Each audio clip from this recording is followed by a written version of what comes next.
नमस्कार, देख रहे हैं न्यूज 21 और आप सभी के साथ मैं हूं ऋतिका पांडे। बहुत बहुत स्वागत करेंगे स्पेशल बुलेटिन में। आप सभी का खबरों की शुरुआत करेंगे बड़ी खबर से, जो कि देख रहे सादल शहर से। सबसे पहले आपको बताना चाहेंगे, सुजालपुर में आयोजित कार्यक्रम में मोहन यादव ने जनसेवा संकल्प के तहत लगभग 388 करोड़ रुपए की लागत से 15 निर्माण कार्यों का भूमि पूजन और 27 विकास परियोजना का लोकार्पण किया है। कार्यक्रम शासकीय मां शारदा सांदीपनि विद्यालय परिसर में आयोजित हुआ है। मुख्यमंत्री ने कहा है कि नरेंद्र मोदी सरकार के 12 वर्ष पूरे होने पर देश विकास के स्वर्णिम काल से गुजर रहा है। वहीं स्वास्थ्य, शिक्षा, आयुष, सड़क और पंचायत क्षेत्रों में तेजी से विकास हो रहा है। उन्होंने कहा है कि प्रदेश के सबसे अधिक मेडिकल कॉलेज स्वीकृत किए गए हैं और आयुर्वेदिक कॉलेज भी शुरू किए जा रहे हैं। इस अवसर पर कैबिनेट मंत्री इंदर सिंह परमार ने सुजालपुर को शिक्षा का हब बनाने की दिशा में सरकार की पहल को ऐतिहासिक बताया। कार्यक्रम के दौरान मुख्यमंत्री ने कांग्रेस और प्रदेश अध्यक्ष जीतू पटवारी का भी जमकर निशाना उन पर साधा। सुजालपुर से योगेश प्रजापति की विशेष रिपोर्ट।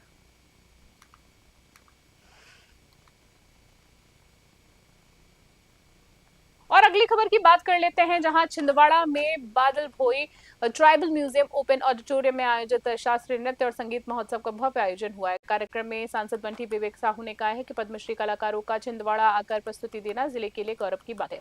उन्होंने कहा है कि सरकार लोक कला और संस्कृति को बढ़ावा देने के लिए लगातार काम कर रही है। महोत्सव के 5वें संस्करण के दूसरे दिन देश भर से आए प्रसिद्ध कलाकारों ने शानदार प्रस्तुतियां देकर दर्शकों को मंत्रमुग्ध कर दिया है। पद्मश्री डॉक्टर अनुना मोहंती और उनके समूह ने उड़ीसी नृत्य प्रस्तुत किया है। वहीं रंजीत बाबू और विजेना वासुदेवन ने भारतनाट्यम की प्रस्तुति दी है और कार्यक्रम का समापन श्री लक्ष्मी गोवर्धन की आकर्षक कुचिपुड़ी प्रस्तुति से हुआ है। कार्यक्रम में बड़ी संख्या में कला प्रेमी मौजूद थे। छिंदवाड़ा से मनीष इंगोली की रिपोर्ट।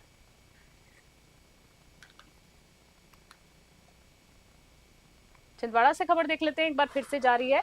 पुलिस लाइन में आगामी सिंहस्थ 2028 को लेकर 6 दिवसीय विशेष प्रशिक्षण कार्यक्रम का शुभारंभ किया गया है। वहीं बात करेंगे, कार्यक्रम का उद्घाटन राकेश कुमार सेन ने किया है। प्रशिक्षण में जिला पुलिस बल, विशेष सशस्त्र बल, होमगार्ड तथा विभिन्न शाखाओं के अधिकारी कर्मचारी शामिल हुए हैं। इस दौरान भीड़ नियंत्रण, यातायात प्रबंधन, आपदा प्रबंधन, सुरक्षा व्यवस्था और आपातकालीन परिस्थितियों से निपटने की तकनीकों पर प्रशिक्षण दिया जाएगा। अधिकारियों ने बताया कि सिंहस्थ जैसे विशाल धार्मिक आयोजन में करोड़ों श्रद्धालुओं की सुरक्षा सुनिश्चित करने पुलिस की सबसे बड़ी जिम्मेदारी होती है। आशीष खरे ने बेहतर समन्वय और अनुशासन पर जोर दिया है, जबकि रामेश्वर प्रसाद चौबे ने पूर्व सिंहस्थ के अनुभव साझा किए।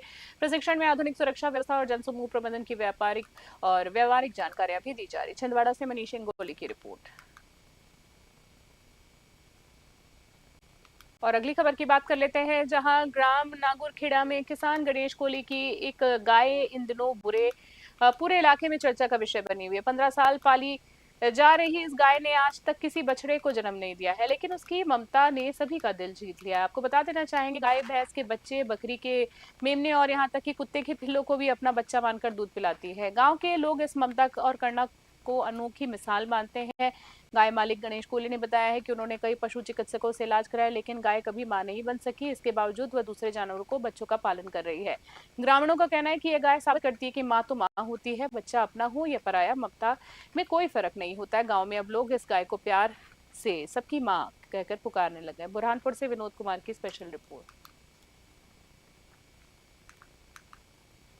ये मैं ब्राह्मण की गाय चराता था, तो वो ब्राह्मण ने मेरे को बोला था कि भाई ये गाय, इसकी माँ जो थी, ये कभी गामंद रही, इसने जो बछिया दिया तो हम तुमको दे देंगे और ये गाय की सेवा तुम करो। तो हमने उसकी सेवा करी। फिर वो गाय, उसकी माँ जो है वो जनी, उसने ये बछिया दी थी। तो फिर वो ब्राह्मण वो गाय को लेके गया। तो उसके बाद में वो ब्राह्मण बार बार मेरे को फोन लगा रहा था कि भाई लेके जाओ, इसको लेके जाओ। फिर मैं कुछ जा नहीं रहा था, तो खुद वो ब्राह्मण ने पैदल हकलते हकलते उसको मेरे घर लेके आया। ये मैं ब्राह्मण की गाय चराता था, तो वो ब्राह्मण ने मेरे को बोला था कि भाई ये गाय, इसकी माँ। अगली खबर की बात कर लेते हैं, जहां बात करेंगे जिले के बजरंगगढ़ थाना क्षेत्र के ग्राम बोहर गिरध निवासी 28 वर्षीय आमिन खान की जहरीले पदार्थ के सेवन से मृत्यु हो गई है। दुखद खबर है। मृतक के परिजनों ने ससुराल पक्ष पर मारपीट और मानसिक प्रताड़ना के गंभीर आरोप लगाए। जानकारी के अनुसार आमिन खान अपनी पत्नी को लेने के लिए पड़ोसी जिला अशोकनगर के ग्राम फौजी खेड़ी गया था। इस दौरान किसी बात को लेकर उसका ससुराल पक्ष के लोगों के साथ विवाद हो गया। परिजनों का आरोप है कि विवाद इतना बढ़ गया कि आमीन के साथ मारपीट की गई, जिससे वो मानसिक रूप से टूट गया। लौटने के बाद आमीन ने कथित तौर पर जहरीले पदार्थ का सेवन कर लिया। हालात बिगड़ने पर उसे अस्पताल पहुंचाया गया, जहां उपचार के दौरान उसकी मृत्यु हो गई है। बताया जा रहा है कि आमीन की शादी 8 साल पहले हुई थी और उसका एक बच्चा भी है। पुलिस ने कायम कर मामले की जांच शुरू कर दी। गुना से विनोद सोनी की रिपोर्ट। लंबित मांगों को लेकर 417 संविदा स्वास्थ्य कर्मचारियों ने 2 जून से अनिश्चितकाल हड़ताल शुरू कर दी। कर्मचारियों ने जिला अस्पताल के मुख्य गेट पर धरना पंडाल लगाकर ऑनलाइन और ऑफलाइन सभी कार्यों का बहिष्कार कर दिया है, जिससे जिला अस्पताल सहित ग्रामीण क्षेत्रों की स्वास्थ्य सेवाएं प्रभावित हो गई। स्टाफ की कमी के चलते मरीजों को परेशानियों का सामना करना पड़ा। औषधि वितरण केंद्र भी बंद रहे। आंदोलन के पहले दिन कर्मचारियों ने शोषणकारी बताई जा रही अप्रेजल नीति के खिलाफ जमकर नारेबाजी की और आदेशों की प्रतियां जलाकर विरोध जताया। कर्मचारियों की प्रमुख मांगों में नियमितीकरण, वार्षिक मूल्यांकन प्रणाली समाप्त करना और वेतन विसंगतियां दूर करना शामिल है। संघ ने आंदोलन को चरणबद्ध तरीके से आगे बढ़ाने की रणनीति बनाई, जिसमें सुंदर कांड पाठ, सोशल मीडिया अभियान और प्रतीकात्मक प्रदर्शन जैसे कार्यक्रम शामिल किए गए। गुना से विनोद सोनी की रिपोर्ट। राजेश भार्गव, संविदा स्वास्थ्य कर्मचारी जिला संघ जिला अध्यक्ष गुना। बताया संपूर्ण मध्य प्रदेश में क्रांति आह्वान पर एनएचएम के 32,000 संविदा स्वास्थ्य कर्मचारी अपनी नियमितीकरण सहित 8 सूत्रीय मांगों के संदर्भ में संपूर्ण प्रदेश में अपनी एक चरणबद्ध आंदोलन के तहत 2 जून से अनिश्चितकालीन हड़ताल प्रारंभ हो गई है। निश्चित रूप से यह अन्यायपूर्ण व्यवस्था है, कलंकपूर्ण संविदा व्यवस्था है, कलंकपूर्ण है। मैं इसको दूर करूंगा।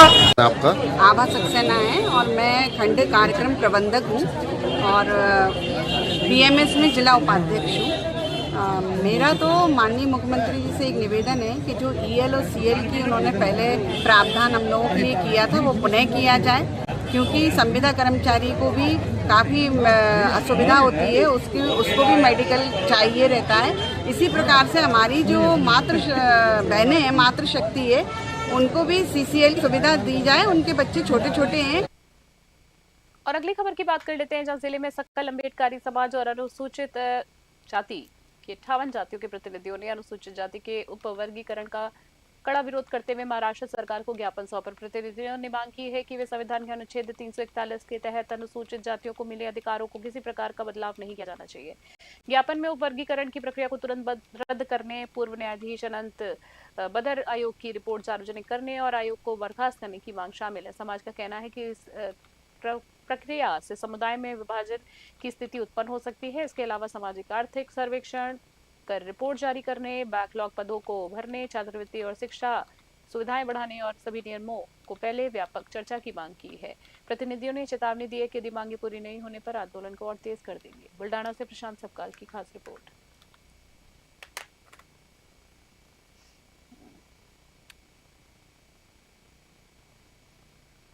स्पेशल बुलेटिन में इतना ही। बने रहे न्यूज़ 21। अभी के लिए नमस्कार, जय हिंद, जय भारत।